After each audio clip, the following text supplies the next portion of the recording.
Romanos 5, 18 y 19.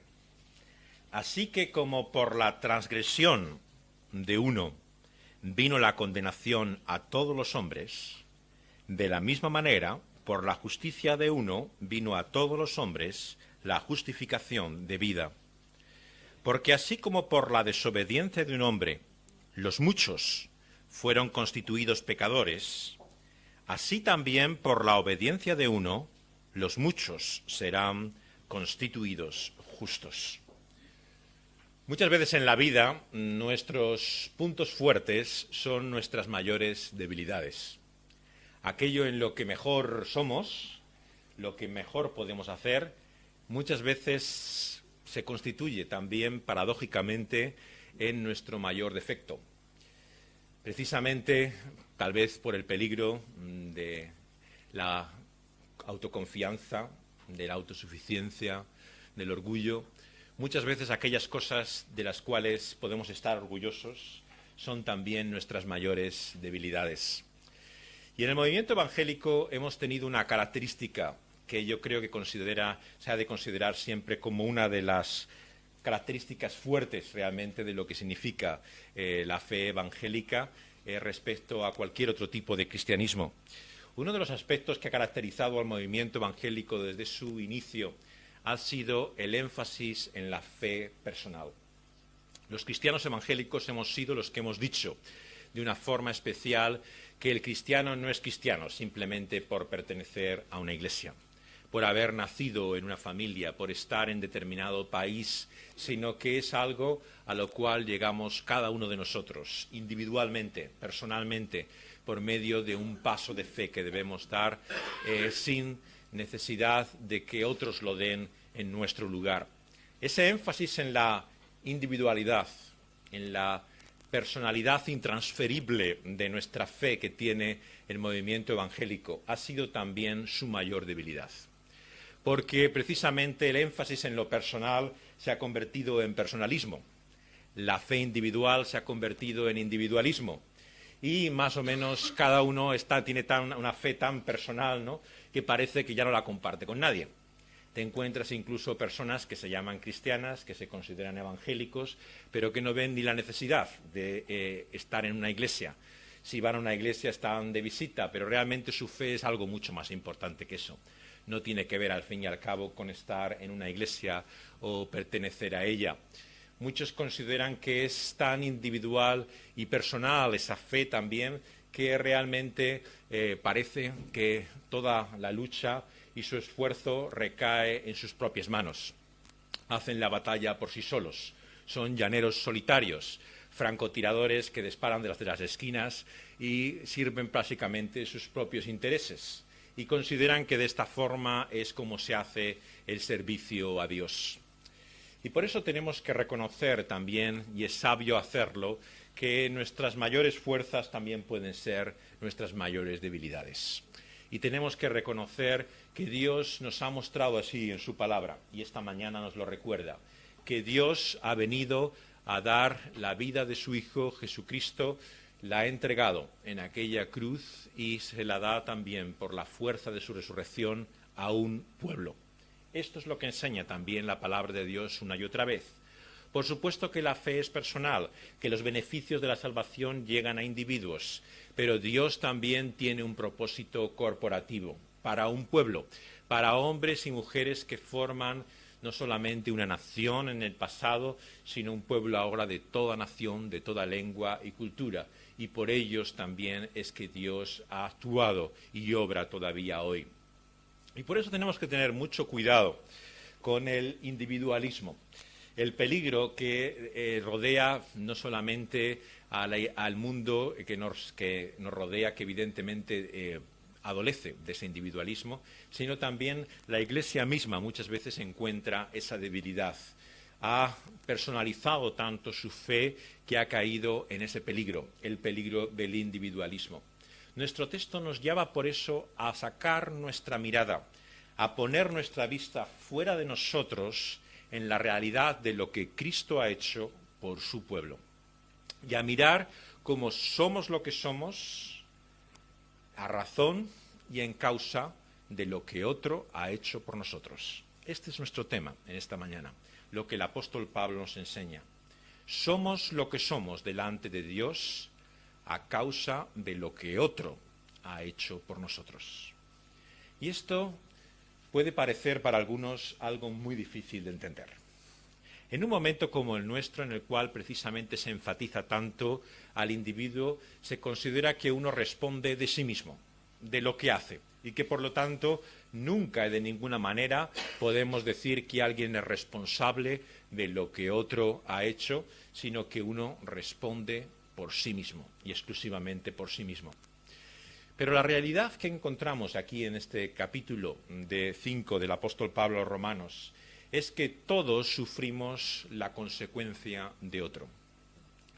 Toda la humanidad, todo ser humano, padece de un tremendo mal que viene a causa de los actos de otra persona. Y esa persona ha actuado como un representante, pero algo más que un representante. Es como si estuviéramos federados en torno a esa figura, esa persona, y lo que él hiciera es lo que nosotros hiciéramos, y lo que él deja de hacer es lo que nosotros dejamos de hacer. Esta mentalidad es la que reúne todo este capítulo en una visión francamente difícil de entender para muchos hoy. ¿Cómo podemos ser responsables de lo que un hombre, hace tanto tiempo Adán, pudo hacer en nombre nuestro? Al fin y al cabo uno responde de sí mismo. Esto es lo que decimos, es la conciencia más clara y profunda que tenemos de todas las cosas. Cuando hay alguna tragedia, algún desastre, ¿en quién pensamos? En los débiles, en los que nos parecen inocentes. ¿Cómo pueden ser ellos responsables de esto que les ha pasado? Somos tremendamente conscientes, ¿no?, realmente de los derechos del individuo. Pero la palabra de Dios nos llama a mirar más allá. Por supuesto que Dios nos enseña que cada hombre responde de sí mismo. Hay una responsabilidad personal en la Biblia. No la vamos a negar con nada de lo que vamos a decir esta mañana. El hombre es responsable delante de Dios personalmente, individualmente. Dios juzgará a cada uno, hombre y mujer, vivo o muerto, personalmente. Pero eso no nos ha de hacer ciegos a otra realidad que también la Biblia enseña, que ninguno de nosotros es una isla, como decía el poeta, sino que también tenemos que ver con los demás. Pertenecemos a un pueblo, a una humanidad.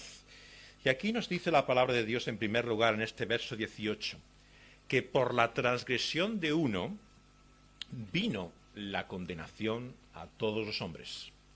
Es algo que hemos estado viendo en este capítulo, pero que tenemos que volver a recordar en este resumen que nos hace este versículo. Nos guste o no, las cosas son así. Por lo que uno hizo, nosotros sufrimos las consecuencias. La cuestión aquí no es si esto te parece bien o mal, si estás de acuerdo o no estás de acuerdo con Dios. La cuestión es que Dios no te deja opción a elegir. Sufres las consecuencias. Por lo que Él hizo, tú ahora te ves realmente a los ojos de lo que Él es. Esto, por supuesto, ha provocado mucha discusión a lo largo de la historia de la Iglesia.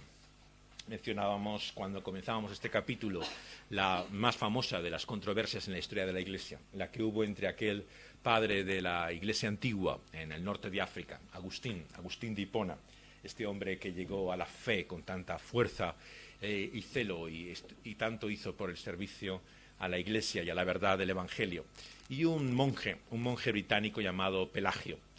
Este monje decía: bueno, por supuesto que todos tenemos las consecuencias de lo que Abraham hizo. Todos tenemos una debilidad, una tendencia que nos lleva a hacer el mal. Esta visión de Pelagio que ataca a Agustín ha tenido tremenda influencia en nuestro tiempo. Yo diría que muchos cristianos, la mayor parte de la gente que se llama cristiana, entiende así, básicamente, la consecuencia del pecado de Adán. Es la debilidad, la propensión, la tendencia que tenemos al mal. Todo el mundo entiende por sí mismo, por poca psicología que tenga, de que hay una contradicción en nuestro interior. Por un lado queremos una cosa, por otro lado hacemos otra. y que deseamos hacer también lo malo como deseamos hacer lo bueno. Y por lo tanto pensamos que si esto es lo que sentimos, realmente ese debe ser nuestro problema. Pero la Biblia nos muestra que nuestro problema es mayor aún. No es un problema de tendencia, de propensión. Agustín lo quiso expresar con esta pregunta. ¿Somos malos o pecadores, si queremos utilizar su lenguaje, porque hacemos cosas malas? ¿O hacemos cosas malas o pecados porque somos pecadores, porque somos malos? La pregunta de Agustín tiene que ver, por lo tanto, con la naturaleza del ser humano. ¿Es lo que hacemos resultado de lo que somos o es por lo que hacemos que somos algo? Agustín nos dice que a la luz de este pasaje de la palabra de Dios, del apóstol Pablo escribiendo a los Romanos en el capítulo 5, nos muestra que nuestro problema va más allá de las cosas que hacemos. Tiene que ver con nuestra propia naturaleza, con lo que somos. Y somos lo que somos en relación por lo que otro ha hecho en nuestro lugar. Y las consecuencias ya las vimos en el capítulo 5, la muerte misma. ¿Quién puede negar la realidad general y universal de la muerte? Podemos negar muchas cosas en esta vida, pero lo que ninguno de nosotros puede ser tan necio de negar es que venimos a este mundo con una fecha de caducidad. Igual que venimos, un día lo abandonamos. Mayores o grandes, ricos o pobres, saludables o enfermos, todos nos enfrentamos a la muerte. Y esto, hemos visto, es consecuencia de ese mal. Un mal que llega a todos sin excepción, del cual todos sufrimos sus consecuencias. Y aquí lo describe como transgresión, como quebrantar, romper un mandamiento, la voluntad de Dios. Esto es lo que hizo Adán al principio. En Génesis, al comenzar nuestra Biblia, ¿qué es lo que vimos? Dios le muestra su voluntad al hombre. Le dice lo que tiene que hacer y le dice también lo que no tiene que hacer. Y lo que no tiene que hacer, eso es lo que hace. Y tan claro lo hace como mostrándolo con un árbol. Hay solamente un árbol en medio de todo aquel enorme huerto, lleno de árboles. Solamente uno, del cual no podía comer. Y de ese comió. Así somos cada uno de nosotros. Basta que se nos diga, puedes hacer cualquier cosa, lo que tú quieras, pero esto no lo hagas, que esto será lo que hacemos. Y esa es la triste realidad de lo que vemos en la vida de Adán y lo que vemos en la condición de nosotros, sus hijos. Hacemos lo que no debiéramos hacer. Y es así como la transgresión de Adán se convierte también, por su desobediencia, en la condenación de todos los hombres. Pero la condenación nos habla de algo más, nos habla de un juicio. Estamos delante de un juez. Él determina quién es bueno y quién es malo, él determina lo que realmente es justo y injusto, el juez de acuerdo a una ley. Y por lo tanto él tiene la última palabra en la aplicación de esa ley, en decidir realmente dónde estamos realmente a la luz de esa ley. ¿Y qué es lo que nos dice? No tenemos que esperar para saberlo. Ya lo sabemos. No pienses que tienes que aguardar hasta aquel último día en que mueras para saber cuál será el juicio de Dios. Dios dice que todo hombre sin excepción, y te lo dice ya de antemano, a la luz de su ley, de su voluntad perfecta, es culpable. Participa, por lo tanto, de la condenación que cayó sobre Adán. Porque él pecó, también nosotros pecamos en él y somos culpables delante de él. Ese es su veredicto, nos guste o no, un veredicto de culpabilidad. Y lo que nos dice aquí, que Dios nos mira, por lo tanto, tal y como somos en Adán, como injustos, como faltos delante de él, el juez. Y es aquí donde empieza la buena noticia. Hay una mala noticia. Todos somos injustos, todos somos culpables. Pero la buena noticia del Evangelio, la que Dios nos trae, es que hay alguien que ha sido diferente. Hay alguien que ha venido a este mundo y no ha participado de la culpa que hay en Adán. Alguien cuya naturaleza misma no participó del pecado. Era sin mancha, totalmente. El justo. Era aquel prometido desde el principio, en el Edén. Le dijo a la mujer cuando le hablaba de las consecuencias de ese mal a Adán y Eva y al mundo que le rodeaba, que sin embargo tendría un hijo. Habría un descendiente de la mujer, un hijo del hombre, que sería diferente. Y toda la historia de la Biblia es la búsqueda de ese hombre. ¿Cuándo llegará ese hijo de la mujer que no sea como los demás hijos de Adán? ¿Cuándo llegará el hijo del hombre, aquel que nos muestre realmente un hombre diferente? Y llegó, está en el centro de nuestras Biblias, el Señor Jesucristo. Él es el Hijo del Hombre.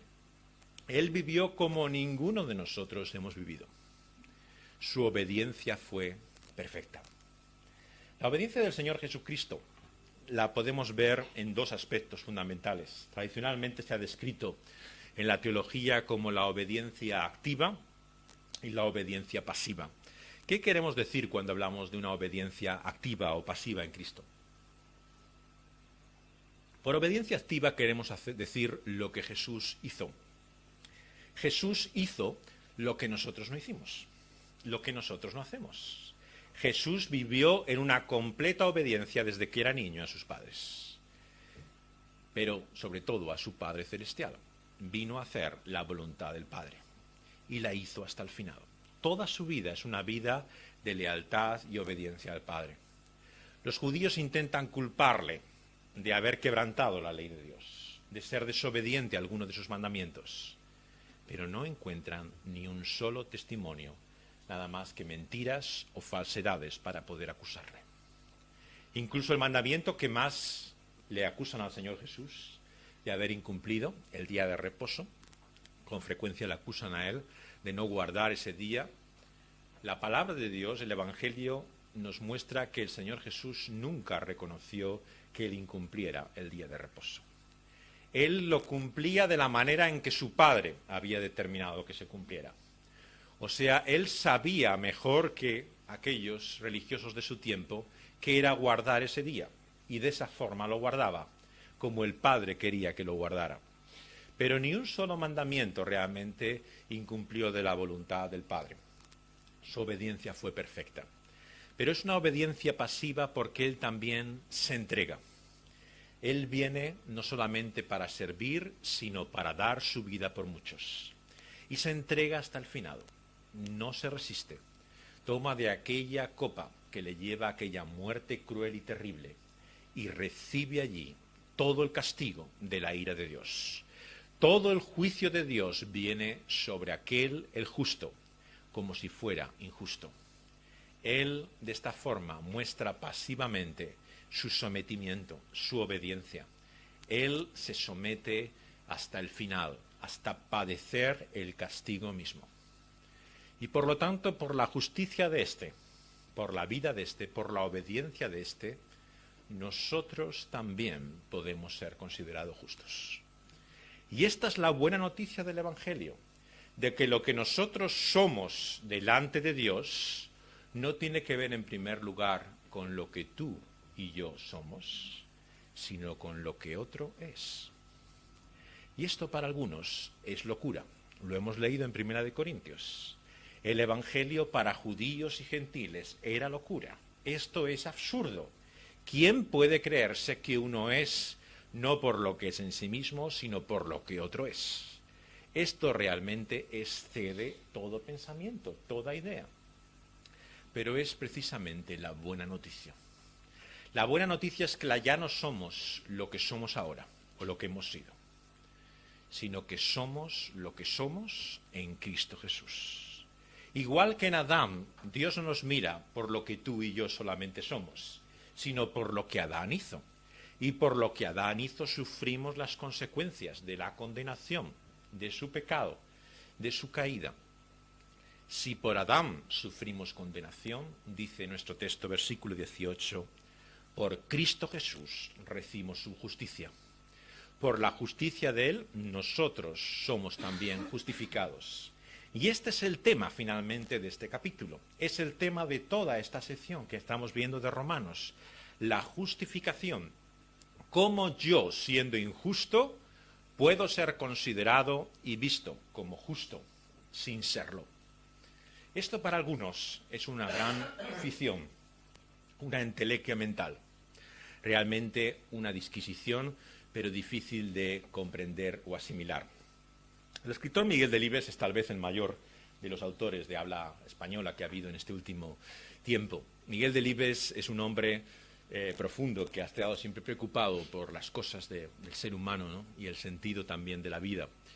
Y decidió escribir un último libro, su última novela. Hasta ahora no se ha arrepentido y sigue siendo el último libro que tenemos de él, no ha vuelto a hacer nada más después de aquello. Está enfermo de cáncer, probablemente ya en sus últimos días de su vida. Y Miguel Delibes, en este último libro, se acerca a un personaje imaginario. Pero el personaje está englobado en una historia conocida. Conocida para algunos, pero desconocida para muchos. Es la historia del hereje.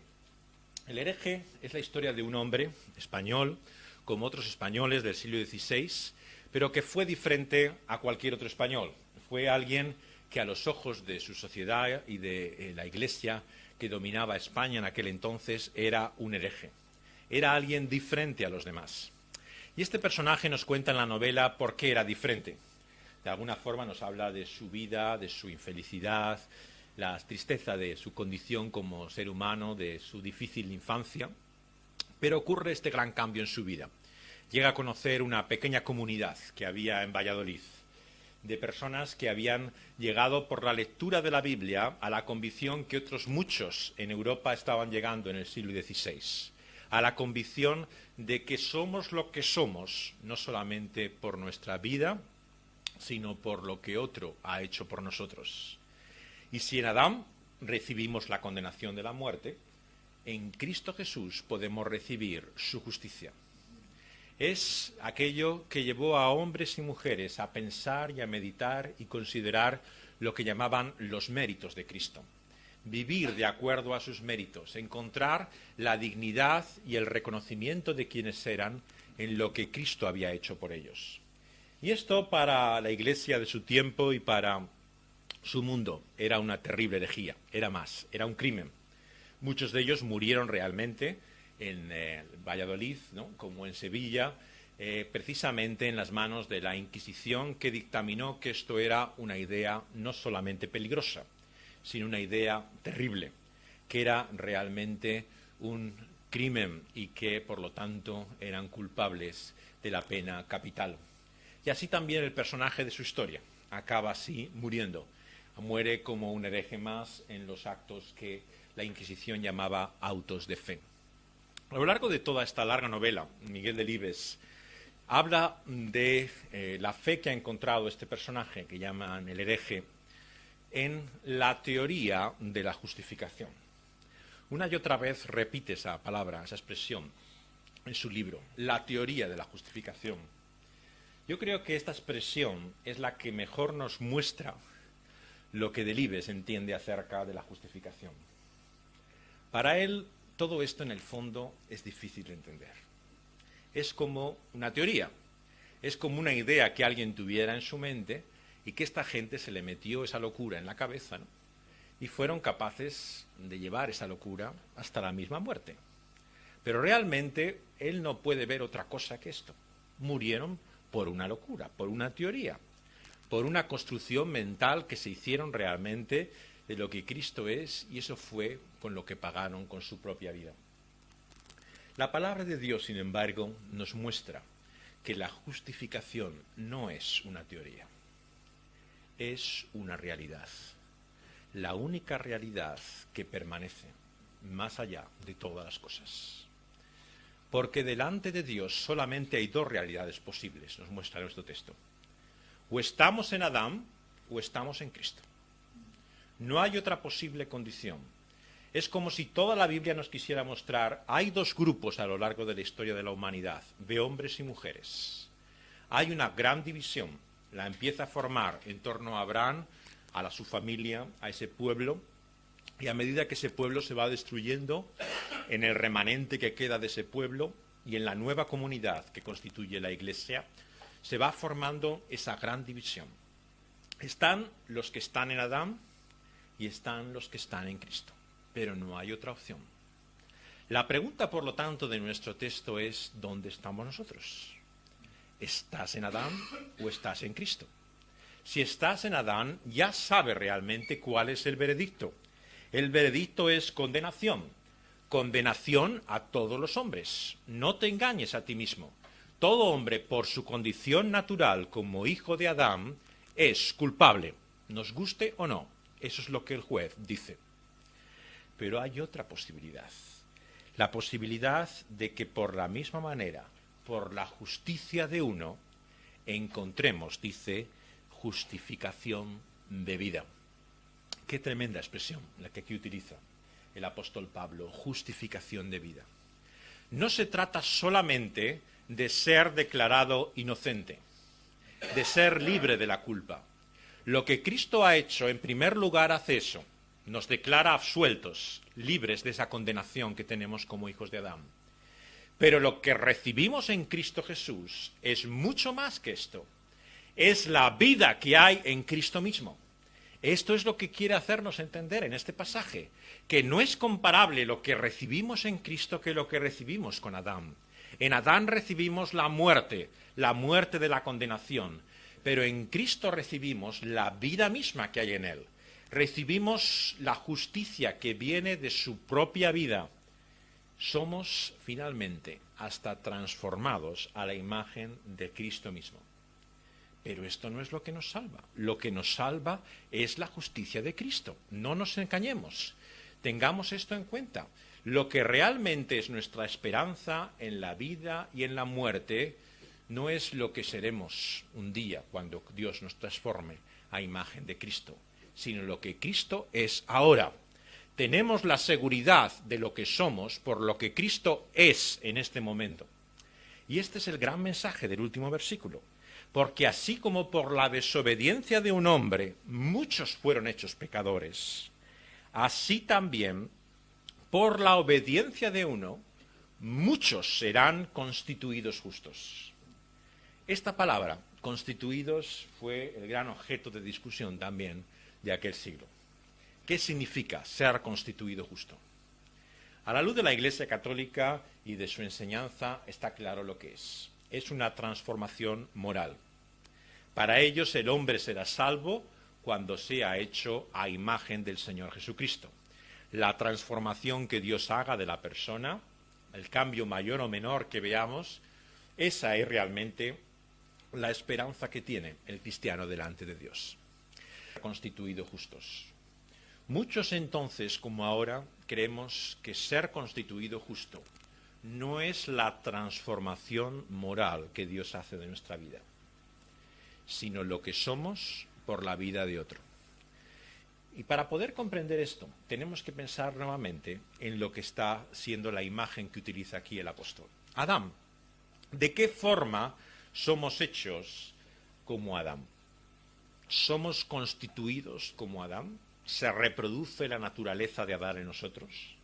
En un sentido diríamos sí, todos somos humanos como él era humano. Pero no se trata de esto, de nuestra naturaleza humana.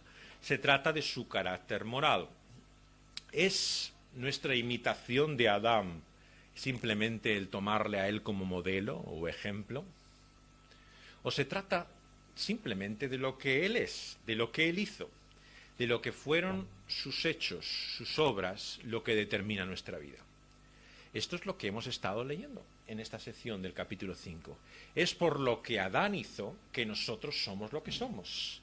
Y ahora la cuestión es, por lo que Cristo es, nosotros podemos ser también considerados diferentes.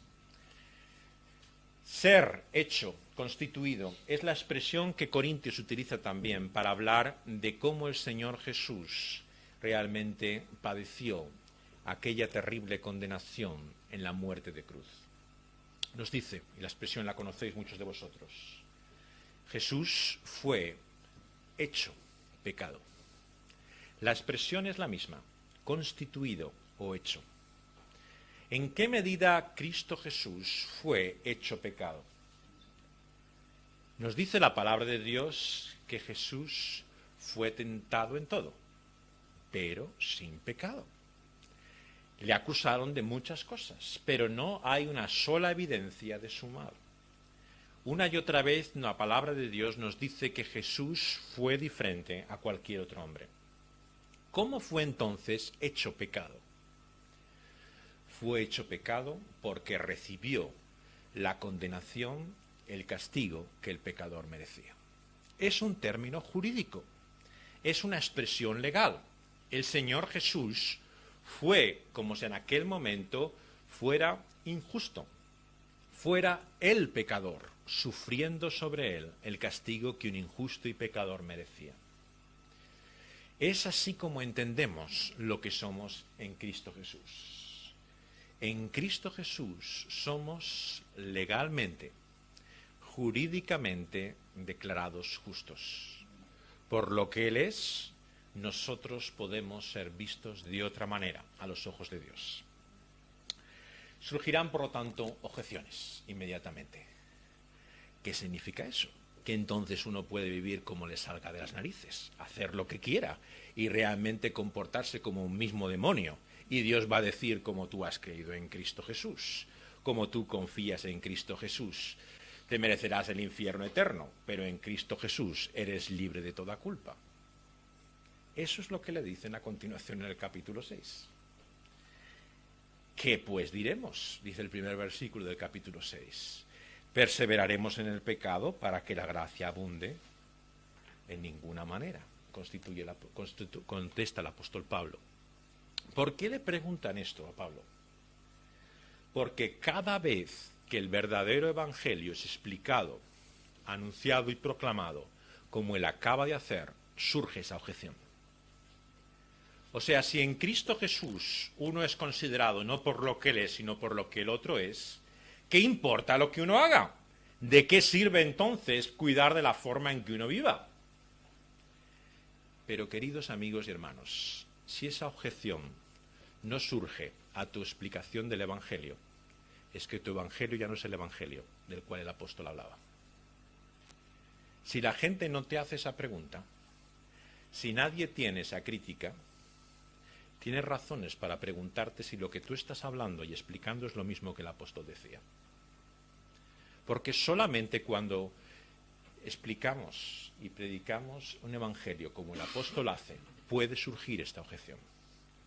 Viene cada vez esta crítica. ¿Y qué importa entonces lo que hacemos? El apóstol, por lo tanto, nos habla de lo que somos en Cristo Jesús, más allá de nuestros sentimientos, más allá de nuestras contradicciones. ¿Y qué ocurre entonces? ¿Qué pasa cuando pecamos? Cuando fallamos una y otra vez, cuando hacemos cosas malas. ¿Es que Dios ya no las ve? ¿Es que Dios ya no toma en cuenta lo que nosotros hacemos? La respuesta que nos da la palabra de Dios es que las cosas malas que nosotros hacemos cuando confiamos en Cristo son una ofensa para Él, pero una ofensa a su amor, a la relación que tiene como un padre con un hijo. No se trata del acusado que está delante de un tribunal para saber si es culpable o inocente. Ahora estamos en Cristo, ya no estamos en Adán. En Adán estamos sentados en el banquillo como culpables, pero en Cristo Jesús estamos en su casa. Hemos sido trasladados de un reino a otro. Ya no estamos en el estado en que estábamos antes. Por lo tanto, en Cristo Jesús, claro que le podemos ofender.